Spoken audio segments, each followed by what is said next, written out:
The night was quiet, but something was about to shift. A thunderstorm rolled outside the window of a cozy but cluttered home. The gentle clanking of teacups could be heard, muffled under the sound of an old gospel record quietly spinning on the turntable. Rain pressed soft patterns on the window pane. The living room felt worn but warm. The aroma of buttered cornbread and old paper floated lazily in the air. Ania, 9 years old, with curious eyes and that habit of going where she shouldn't, tiptoed through the room. Her braids swung with every step, blue beads clicking like tiny chimes. She was supposed to be on the sofa watching cartoons. But she'd seen Granny open that second drawer before. The one that creaked like it held its breath. The one that no one ever mentioned. She crouched low and pulled it open slowly, careful not to make a sound. Inside, costume jewelry, old receipts, a funeral program with curled edges, and something else. A photo, tucked gently inside folded wax paper, like someone tried to protect it from time. She pulled it out. There was a woman staring back at her, young, confident, dressed in a cream slip dress with gold earrings catching invisible light. One hand hooked through a beaded necklace. Her stare was soft but powerful. Warm brown skin glowing like a memory that refused to fade. At the top of the page, Essence, issue number 48, 1978. Ania squinted. It looked just like her granny, but younger and different. Not like the version who begged her to sit still and eat steamed cabbage. This woman looked like someone who told the wind when to blow. Ania blinked, unsure. Granny? No answer. She could hear the shower running in the hallway. The window rattled from thunder. She stared at the picture again, then gasped loud enough to be heard. Footsteps. The floor creaked behind her. Joylene stepped into the room, rubbing her shoulder with a dish towel. What you got there, baby? Ania turned, already preparing to apologize, but Joylene wasn't looking at her. She was staring at the photo. Her eyes narrowed, then widened, and narrowed again, like trying to remember somebody she used to know. She reached for it, hesitant. When the paper touched her fingers, they twitched a little. Joylene didn't speak at first. She just held the photo in her hand like something alive. Where'd you find this? She asked. Ania knew she should explain, but the words didn't come. She pointed instead. Joylene nodded slowly, still staring at the image. Mama? No response. Joylene stepped forward, called a little louder this time. Mama! Water shut off somewhere in the house. A beat later, Ora Mae walked in, hair wrapped, cardigan hanging gently over her shoulder like it had on days when her back ached, but she refused to say so. She looked at both of them, confused. Joylene held up the photo like a verdict. The room fell into stillness. Ora Mae saw it and didn't hide her face. She just came and sat, knees cracking slightly, staring straight ahead. Joylene spoke first. This real? Silence. Ania looked between them. Ora Mae finally exhaled through her nose and let the years fall from her chest. That was a long time ago. Ania's eyes twinkled. You were on a magazine, Granny? Joylene pursed her lips. From the kitchen, Tasia walked in with a half-full wine glass, eyebrows floating just above judgment. Well, look at Miss Ora Mae, serving face like a church mother with rent due. Is that real fur on you in this? She chuckled. Ania whispered again, this time with the awe of discovery. You were beautiful. Ora Mae flinched. Was? It tore the air open more than thunder ever could. Everyone paused. Marcus walked in from the porch, shaking off wet sleeves. What's going on? Joylene tossed the photo in his direction. He caught it one-handed, looked long at it, then up at his mother. He didn't ask. He demanded, You was modeling? You never told us that? Ora Mae met his stare. No softness this time, because telling you wouldn't have changed anything. Aunt Shine's voice rang out from the hallway like a judgment from heaven. If she finally found that photo, maybe it's time somebody tells what really happened. All heads turned. Aunt Shine walked into the room with rollers still in, one eyebrow permanently raised. She carried her robe like a queen who walked through fire to save everyone else's peace. You tell it, Ora, or you want me to. Ora Mae stared into her sister's face. Rain softened against the window now, but a storm deeper than thunder was just beginning. The night was humming with heat. Mississippi summer didn't know how to whisper. Even the wind carried sweat on its back. She dabbed her collarbone gently with the tip of a neatly folded napkin, her reflection catching the edge of a shop window as she passed. The streets were buzzing around her. Music spilling out of radios, kids on porches snapping sunflower seeds, a horn honking from a cluttered corner where no traffic had moved in 10 minutes. Ora Mae walked in heels she couldn't afford and confidence she hadn't believed in until maybe that week. Her walk had become different, shoulders back, eyes forward. Aunt Shine said she had a neck like Lena Horne. But it wasn't until a stranger said, "Girl, the way you carry yourself, God must have carved you from rhythm itself," that she started believing. Ora Mae was 20, living between dreams and survival. She worked part-time as a cleaner at Miss Wilma's tailoring shop and part-time as a dream chaser, walking into casting calls with a cheap portfolio wrapped in plastic, praying they wouldn't ask for professional shots. Most times, they turned her away. Too refined, too textured, not mainstream enough. But that summer, something shifted. The right eyes saw her at the right moment. A Harlem-based photographer in town for his cousin's wedding spotted her picking up dry cleaning. "You ever stood in front of a camera, darling?" She smiled the way Southern women do, modest, warm, guarded. Once, he snapped 3 Polaroids on the sidewalk outside Miss Wilma's, sent them to Essence magazine. Weeks later, she got a letter in the mail with gold trimming on the envelope and her name printed in smooth ink. Her hands shook. She didn't know how to open news when it was good. The issue theme would be Captured Radiance, Women Who Light the Room. They were asking for one thing: don't dim down, be radiant. Miss Wilma helped stitch the champagne silk dress. Aunt Shine did her makeup with colors stolen from the Avon ladies' scraps. And Caleb's daddy, back when he was still sweet on Ora Mae, back when his eyes still held warmth, did her hair in soft finger waves, the kind that curled like poetry. She arrived that day with trembling ankles but a spine of brass. The building buzzed like a beehive of beauty. Everywhere she turned, women of every tone and profile were being greased, curled, guided, powdered. One model in green had lashes brushing the ceiling. Another wore nothing but lace and a crown made of twist-outs and pride. Ora Mae stood out not for being loud, but because she glowed without needing permission. Even the stylist whispered, "This one's got thunder in her jawline." That day, the cameras kissed her softly. Not one man told her to smile. Not one woman told her to be thinner.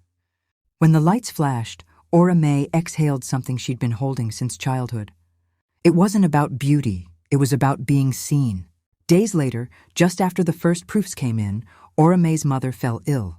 That was always how life worked. The photo was still wet with darkroom fluid when Ora Mae received the telegram. Pneumonia. Sudden. Come quick. And just like that, the model heels were in the closet and her hands were scrubbing porcelain again. Joylene was 5 months old, sticky with peach juice, and never quite asleep. Marcus, 6, already had his father's stubborn jaw and dreams he wouldn't speak. Ora Mae was the one holding the threadwork of the entire house together. She didn't feel like thunder anymore. She felt like wallpaper, holding the room but unacknowledged. When Essence's second letter came, inviting her to walk the small showcase event in Atlanta, all she could do was stare. The dress was still in plastic. She slipped it on just after midnight one night when the house was quiet. Let the mirror tell her what it remembered. She could have gone. She should have gone. But the walk from her porch to the driveway felt longer than any runway. And then there was her husband. "You planning to embarrass the Lord prancing half-naked for folks who don't know you?" he said when he found the letter. He tore it once down the middle, then again. "You ain't no star. Get that foolishness out of your head before I knock it out," he added. Ora Mae folded up her glow that night and stored it in the second drawer under costume jewelry she didn't wear anymore. No one ever asked what happened to that version of her, the one with the silk halter neck and the eyes made of light. For years, she wore aprons and silence. Sundays were filled with church pews and potato salad layers. Holidays came with expectations, not presents. When Caleb was born, something inside her cracked wider. Yet even at her emptiest, no one saw her as less than whole.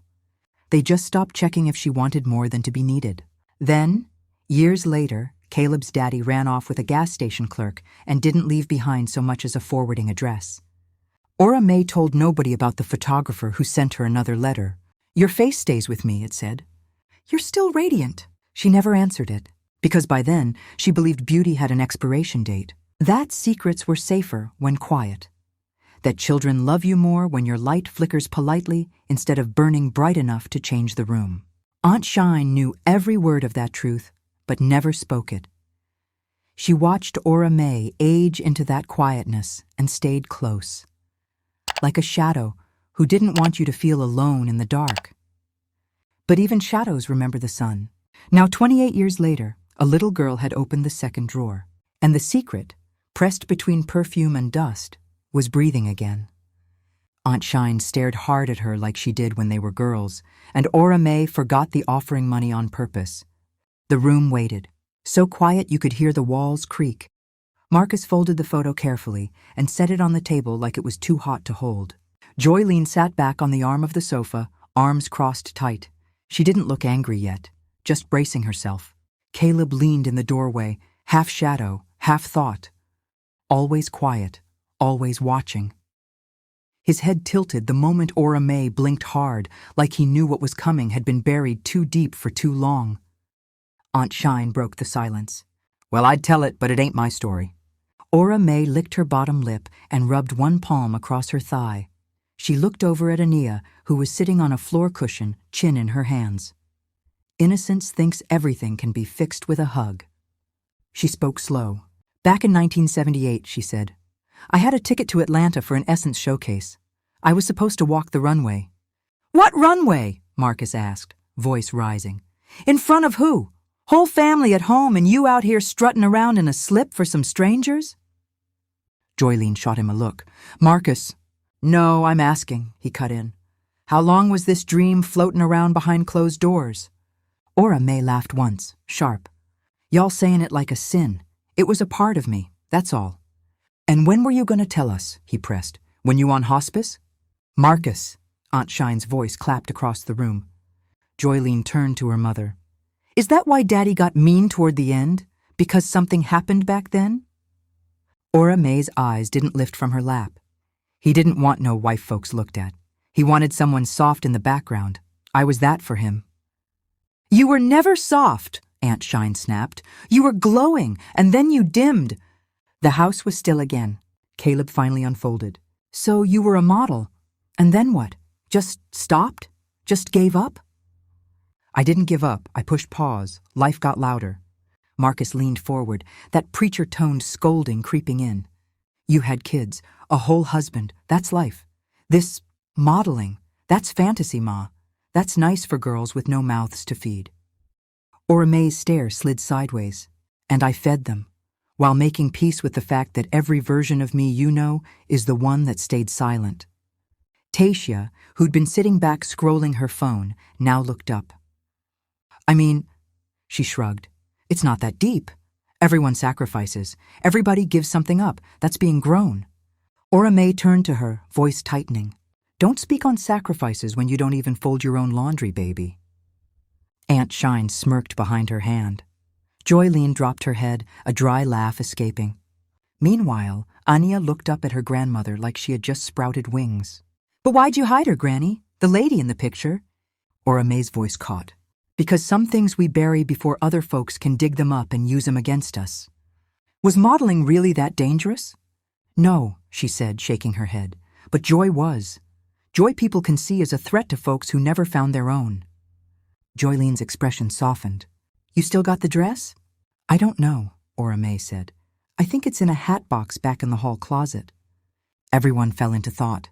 Then, like she'd been bit by something invisible, Joylene rose abruptly and walked down the hall. The group watched her disappear into the shadow. Marcus shifted in his seat. "You didn't think we had a right to know this part of your life?" "No," Ora Mae said, "because I didn't know how to say it without feeling selfish. Your father didn't allow for dreams in this house, just duty."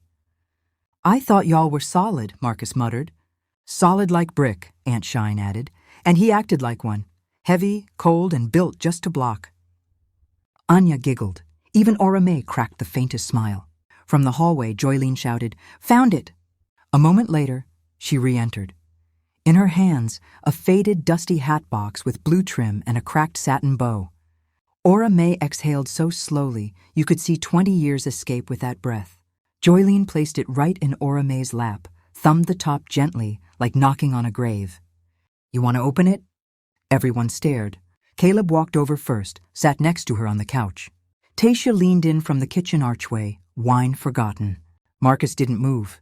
Ora Mae undid the satin bow like a woman diffusing a bomb.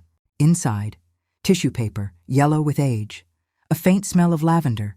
Beneath it, the dress, gold, silk, weightless. She lifted it halfway.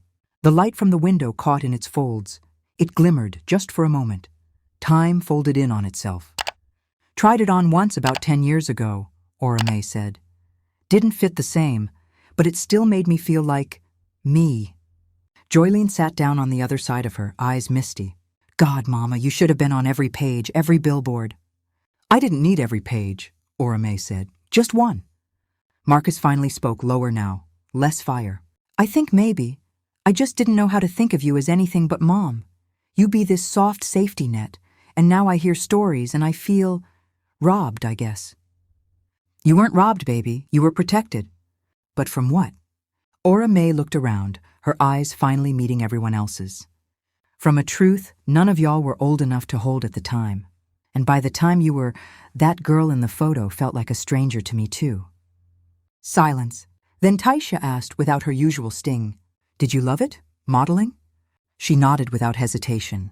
"I did. Not for what it gave me, but for what it reminded me of, that I could be something more than useful. I could just shine." Caleb rubbed his palms together slowly, thinking. Ania stood and walked up to her grandmother. She took the dress from the box carefully and held it against her small frame.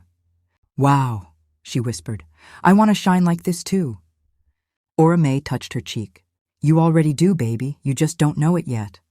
Aunt Shine scoffed but wiped the corner of her eye. "Now look at us. A whole team of dream suffocators turned into believers." Joylene chuckled through her tears. "I blame Ania," she said, looking at her daughter, "messing in drawers and shaking up the spirit of the house." They laughed, soft and layered, but Marcus stayed quiet until he finally looked at his mother again, really looked at her, face full of lines time had drawn but couldn't dull. "You ever regret not going?" he asked gently. Her answer came slowly. "I regret thinking I never could again." No one knew what to say to that. But the quiet felt different now, not heavy, holy. The sun hadn't even fully risen, but the light was already pink on the porch wood. Ora Mae sat gently into the swing, her deep green cardigan draped around her shoulders like a second skin. The steam from her coffee curled into the morning's breath, quiet and slow. The yard was washed by the night's last storm. Everything smelled like rain and time.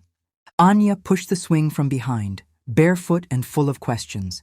Each slow sway of the swing matched her patience. "Granny? Were you scared when you got that letter again? The one asking to share your story?" Ora Mae smiled. "A little, but mostly tired of pretending I didn't matter." The swing creaked gently under them. "You always mattered," Ania said, small but sure. "I know that now." Ania ran her hand along the porch railing. "Do you think people will laugh if they know how much you used to dream?" Ora Mae looked into her cup. "If they do, tell 'em Granny dreamed in full color, and I know plenty folks still stuck in black and white." The door creaked open. Joylene stepped out with 2 slices of toast and a light extra cardigan for her mother. "You gon' catch a chill out here," she grumbled, obviously proud. But a glamorous chill." They all smiled. A pickup drove past. Caleb waved from the bed of it as it passed, headed to work, hoodie up, smile bright. He pointed 2 fingers to the sky toward his mother like a soldier saluting the general. On the porch floor by Ora Mae's feet sat the Essence magazine, reprinted, color photographs restored. Her name, bold and regal, Ora Mae Collins, the woman who waited but never gave up. At the back, a quote they pulled from her interview. "I was made with softness and gold, and no one gets to decide when that expires." She took one last sip from her mug and set it down. "I used to think stories like mine didn't belong in books or magazines." she said suddenly. Ania looked up. But now, I think maybe they were just waiting for the right time, the right voice to tell them. She turned her eyes toward the camera, or maybe the memory of a camera once waiting on stage light. If someone's telling you it's too late to bloom, to shine, to begin again, ask them when exactly they decided light had an expiration date. She leaned back deeper into the cushions, one sandal slipping off her heel. You're not too late, baby. You are right on time. The porch swung slightly in the silence. Then Ora Mae looked directly at the person watching, out there, beyond the screen. Her voice softened. Let me ask you something. Pause. Did you bury anything of yourself? Some little flame you ain't touched since you talked yourself out of glowing? She gave one long nod. Well, maybe it's time you opened the drawer. Ania giggled softly beside her. Granny, you sound like you in one of your stories again. Ora Mae smiled wide, proud. I am, baby. I always am. Then she turned to the viewer one final time with the kind of voice that makes you linger your thumb above the screen just a second longer. If this story touched any part of you, don't scroll past it like it never happened. She looked down at the magazine, then back up. Stick around. There's so much more waiting underneath the quiet. A pause, and then that final whisper. This ain't just mine. It's one of many. From the Tales of Ora Mae. The porch kept swinging in that slow gospel rhythm. Soft breeze, soft sunlight, and Ora Mae still glowing.